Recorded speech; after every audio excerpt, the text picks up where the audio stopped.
नमस्कार साथियों। तो आज है 4 मई 2025। कल 5 मई मंडे से एक नया ट्रेडिंग वीक शुरू होने जा रहा है। जैसे कि लास्ट वीक पे हमने देखा, बाजार काफी हद तक फ्लैट था, काफी हद तक वोलेटाइल था। जैसे कि आखिरी ट्रेडिंग सेशन पे आप देख सकते हो, निफ्टी 50 फर्स्ट हाफ में इतना ऊपर गेन कर गया, उसके बाद देखिए सीधा स्लिप कर गया और अल्टीमेटली क्लोजिंग कहां पे दिया? ठीक उसी लेवल पे जहां पे बुधवार क्लोजिंग हुआ था, 24,346 पॉइंट पे, एकदम फ्लैट में। तो दोस्तों बात करेंगे इस वीडियो में शेयर मार्केट से रिलेटेड, बहुत सारे इंपॉर्टेंट लेटेस्ट अपडेट शेयर करूंगा। उसके साथ साथ कुछ ऐसे वाइटल की फैक्टर जो कि अपकमिंग वीक पे बाजार को ट्रिगर कर सकता है। वैसे दोस्तों आप लोगों को क्या लगता है कि बाजार यहां से किस तरफ मूव करेगा? क्या निफ्टी 50 ऊपर की तरफ मूव करेगा, मतलब 24,500 को क्रॉस करके 25,000 की तरफ बढ़ेगा, या आपको यह लगता है कि नहीं 24,000 की लेवल ब्रेक करके नीचे 23,500 या 23,700 की तरफ मूव करेगा? जो भी आपके अनुसार लगता है, आपका वैल्यूएबल ओपिनियन प्लीज शेयर कीजिए कमेंट करके कमेंट बॉक्स में। तो दोस्तों चलिए एक एक करके जो वाइटल की फैक्टर्स है बाजार को ट्रिगर कर सकता है नेक्स्ट वीक पे, आपके साथ में शेयर करता हूं। ऑलरेडी हमने देखा लास्ट ऑलमोस्ट एक महीने से बहुत सारे कंपनी बैंक्स की रिजल्ट आउट हो चुका है। जैसे कि आप देखिए फ्राइडे बाजार क्लोज होने के बाद या सैटरडे के दिन बड़े बड़े बैंक्स के रिजल्ट आउट हुआ, जैसे कि एसबीआई हो गया, जैसे कि कोटक बैंक हो गया, जैसे कि सीडीएसएल हो गया, इंडियन बैंक हो गया।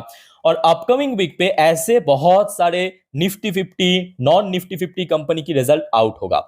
जैसे कि बहुत सारे निफ्टी 50 कंपनी आपके कोल इंडिया हो गया, एलएनटी हो गया, महिंद्रा एंड महिंद्रा हो गया, टाइटन हो गया, एशियन पेंट्स हो गया, डॉक्टर रेडिस हो गया। ये तो निफ्टी 50 की पार्ट है, मतलब इसका इंपैक्ट आपको सीधा सीधा शेयर्स में साथ साथ निफ्टी 50 ओवरऑल इंडेक्स में देखने को मिलेगा।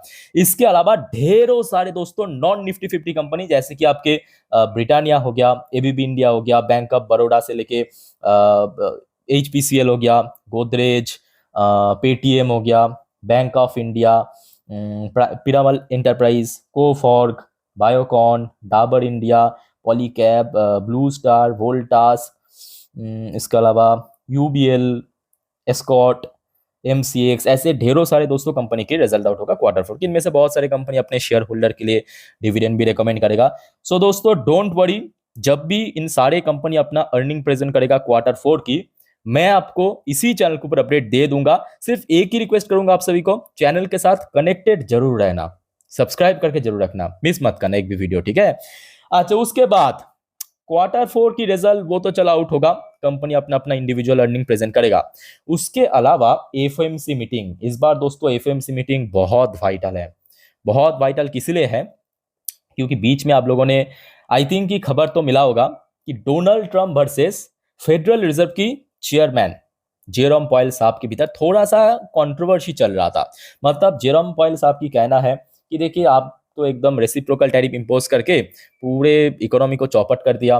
जैसे कि हाल ही में हमने देखा यूएस की जो जीडीपी ग्रोथ रेट वो एकदम कॉन्ट्रैक्शन फेज में पहुंच गया, है ना? उसके अलावा आप सीपीआई डेटा आप देखिए या बाकी डेटा भी कुछ खास नहीं है। तो वाइडली एक्सपेक्टेड ये है कि इस बार एफएमसी मीटिंग में रेट कट नहीं होगा। अब डोनाल्ड ट्रंप क्या है, डोनाल्ड ट्रंप बार बार ऊपर से पुश कर रहा है कि नहीं रेट कट कीजिए, रेट कट कीजिए, ठीक है? तो इस बार जिस वजह से एफएमसी मीटिंग की आउटकम काफी वाइटल के साथ साथ बहुत ज्यादा इंटरेस्टिंग भी रहेगा कि अल्टीमेटली किसकी सुना जाएगा। एक तरफ यूएस की प्रेसिडेंट, दूसरी तरफ यूएस की सेंट्रल बैंक की चेयरपर्सन। तो ये डेटा दोस्तों आपको मालूम पड़ेगा 7 मई, 2 दिन की मीटिंग है, 6 मई से शुरू होगा, 7 मई को इसकी आउटकम निकलेगा। जब भी आउट होगा डेफिनेटली आपके साथ में शेयर कर दूंगा। देखिए यहाँ पे इसी पॉइंट को मेंशन किया कि इस बार देखिए यूएस की जो जीडीपी रेट है वो कॉन्ट्रैक्शन फेज में पहुंच गई। देखिए यही चीज को मेंशन किया, ठीक है? मतलब कॉन्ट्रैक्शन फेज मतलब कम हो गया अल्टीमेटली। और ऊपर से आप समझ सकते हो कि सीपीआई डेटा भी एज सच कोई बहुत कम नहीं हुआ। अच्छा, ये तो हो गया आपका एफएमसी मीटिंग। इसके अलावा बैंक ऑफ इंग्लैंड का भी एक पॉलिसी मीटिंग होगा। मतलब सेम एफएमसी मीटिंग जैसे यूएस की सेंट्रल बैंक की मीटिंग, वैसे ही इंग्लैंड की जो सेंट्रल बैंक है बैंक ऑफ इंग्लैंड, उसका भी एक पॉलिसी मीटिंग होगा। इसका भी आउटकम आपको 8 मई को मालूम पड़ेगा, 8 मई, ठीक है? तो इस बार जो है बहुत ज्यादा एक्सपेक्टेड है कि इस बार 25 बीपीएस या 0.25% दोस्तों रेट कट हो सकता है बैंक ऑफ इंग्लैंड द्वारा। ओके, तो ये कहीं ना कहीं अगर हम बात करें आईटीज के लिए अच्छा है, बट मेनली आईटीज की जो मार्केट है वो यूएस ही है। ओके, तो इसका अपडेट भी मैं आपको दे दूंगा, डोंट वरी। अच्छा, इसके अलावा देखिए बहुत सारे ऐसे ग्लोबल इकोनॉमिकल डेटा आउट होगा, जैसे कि ये देखिए पीएमआई नंबर आउट होगा, सेवरल नेशन, बहुत सारे देश की जो manufacturing and service PMI number वो आउट होगा। वीकली जॉब डेटा आउट होगा यूएस की। Monthly PPI and retail sell out होगा यूरोप की। बैंक ऑफ जापान की जो मॉनेटरी पॉलिसी मीटिंग मिनट्स ये मतलब जो बैंक ऑफ जापान की जो मॉनेटरी पॉलिसी मीटिंग होता है वो नहीं, उसके बाद जो मिनट्स की मीटिंग होता है उसकी आउटकम निकलेगा। और मोस्ट इंपॉर्टेंटली चाइना की दोस्तों इन्फ्लेशन डेटा आउट होगा। चाइना की इन्फ्लेशन डेटा इस बार बहुत ज्यादा वाइटल है, बिकॉज ये जो टैरिफ वार के चलते देखना ये होगा अल्टीमेटली आपके यूएस की जीडीपी तो कॉन्ट्रैक्शन फेज में पहुंच गया, चाइना की डेटा कैसा हो रहा है, ठीक है। और उसके साथ साथ आप देख सकते हो पीपीआई नंबर और भी बहुत सारे देश की आउट होगा, ठीक है। तो इसका भी अपडेट मैं आपको दे दूंगा इसी चैनल पे। अच्छा नेक्स्ट देखिए, अभी बाहर में हम डिस्कशन कर रहे थे, तब बात करेंगे भारत के अंदर क्या कुछ आउट होगा, जैसे कि domestic economical data back home, the physical deficit number March, ये बहुत इंपॉर्टेंट है। भारत की जो फिजिकल डेफिसिट नंबर जो है वो आउट होगा 5 मई के दिन, मतलब कल ही आउट होगा, कल ही आपको मैं अपडेट दे दूंगा जब भी आउट होगा। उसके अलावा एचएसबीसी सर्विस पीएमआई डेटा, जैसे कि लास्ट वीक में आउट हुआ था, याद कीजिए, मैन्युफैक्चरिंग पीएमआई डेटा जो कि बहुत ही बढ़िया था, लास्ट 10 महीने की टॉप में पहुंच गया था। तो इस बार जो है क्योंकि मैन्युफैक्चरिंग पीएमआई डेटा काफी अच्छा रहा, तो उम्मीद यही है कि इस बार सर्विस पीएमआई डेटा अप्रैल महीने की जो कि 6 मई परसों आउट होगा, वो भी दोस्तों काफी अच्छा हो सकता है, काफी अच्छा हो सकता है। और यहाँ पे आप देख सकते हो जो इसके पहले आया था 58.5, इस बार उम्मीद है, एक्सपेक्टेशन है कि ऑलमोस्ट 59.1 के आसपास हो सकता है, ठीक है। इसके अलावा नॉर्मली जो आउट होता है मतलब आपके बैंक्स की जो लोन एंड डिपॉजिट ग्रोथ की डेटा, उसके अलावा जो भारत की विदेशी मुद्रा भंडार यानी फॉरेक्स रिजर्व की डेटा, ये सब डेटा भी आपको मालूम पड़ेगा 9 मई के दिन। अच्छा उसके बाद ये तो चलो डेटा के ऊपर हमने डिस्कशन किए थे, अब बात यह कि एफआईएस की flow, FIs are extremely bullish on India. दोस्तों लास्ट 2 हफ्तों में रिकॉर्ड खरीदारी, और ओवरऑल अगर हम लास्ट 3 हफ्तों की डेटा को निकाले तो आप देख सकते हो लास्ट 3 हफ्तों में 42,882 करोड़ रुपीस दोस्तों परचेज किया। इट्स ह्यूज, मतलब बैक टू बैक इतने महीनों सेल ऑफ करने के बाद एफआईएस की जो कॉन्फिडेंस इंडियन मार्केट के प्रति दिख रहा है वो दोस्तों अनमैचेबल, क्योंकि देखिए आप समझ सकते हो कि लास्ट 3 हफ्तों उतना इजी नहीं था, मार्केट में सब कुछ नॉर्मलाइज नहीं था, बिकॉज एक तरफ टैरिफ वॉर, दूसरी तरफ इंडिया पाकिस्तान टेंशन, तो उसके बावजूद भी अगर एफआईएस खरीदता है तो मतलब फुल कॉन्फिडेंस है एफआईएस की।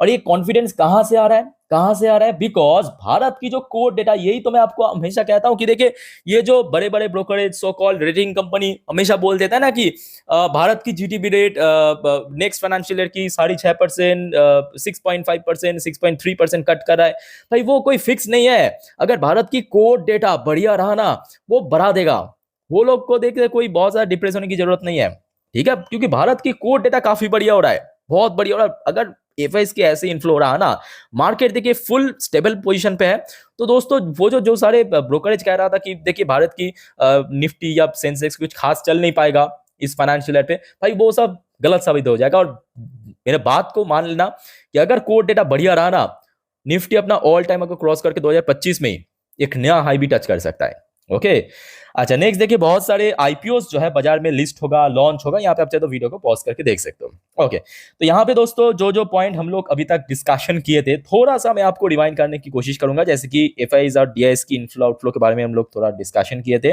डोमेस्टिकल बहुत सारी इकोनॉमिकल डेटा आउट होगा, इसके बारे में हम लोग डिस्कशन किए थे, जो कि नेक्स्ट वीक में आपको मालूम पड़ेगा। बहुत सारे ग्लोबल इकोनॉमिकल डेटा आउट होगा, उस बारे में हम लोग डिस्कशन किए थे। अच्छा बैंक ऑफ इंग्लैंड की पॉलिसी मीटिंग है, एफओएमसी मीटिंग है, बहुत इंपॉर्टेंट।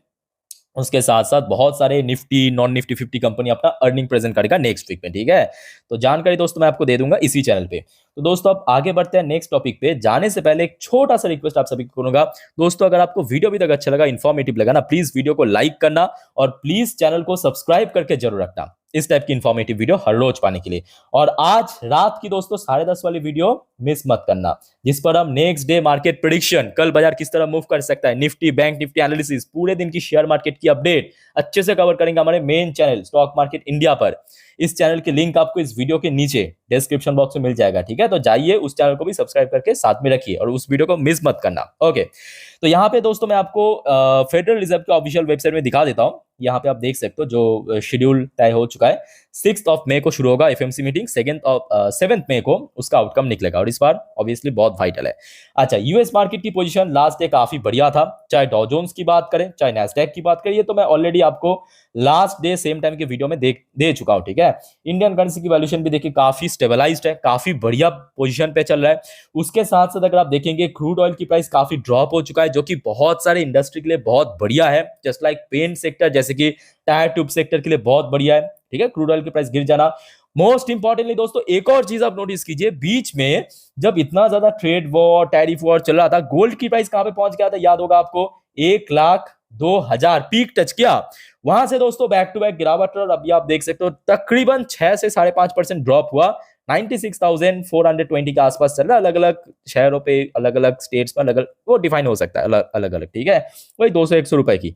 बट ओवरऑल बात करें काफी हद तक ड्रॉप हुआ। अब ये क्यों इतना इंपॉर्टेंट है, बिकॉज कमोडिटी मार्केट में जितना ड्रॉप होगा, खास करके गोल्ड सिल्वर, वहां से पैसा ट्रांसफर कहां पे होगा, इक्विटी मार्केट की तरफ। देखिए पैसा तो सेम है, वैल्यूएशन सेम है। अब इक्विटी मार्केट से तोड़ा जा रहा था, कम्युनिटी मार्केट में डाला जा रहा था, अब कम्युनिटी मार्केट से तोड़ा जाएगा, इक्विटी मार्केट में डाला जाएगा, ठीक है। अच्छा, उसके साथ साथ दोस्तों पहलगाम इंसिडेंट के ऊपर एक जो लेटेस्ट अपडेट आया, भारत की air chief marshal mister AP Singh, उन्होंने भारत की प्राइम मिनिस्टर मोदी के साथ एक बहुत ही जरूरी मीटिंग किया इस टॉपिक के ऊपर।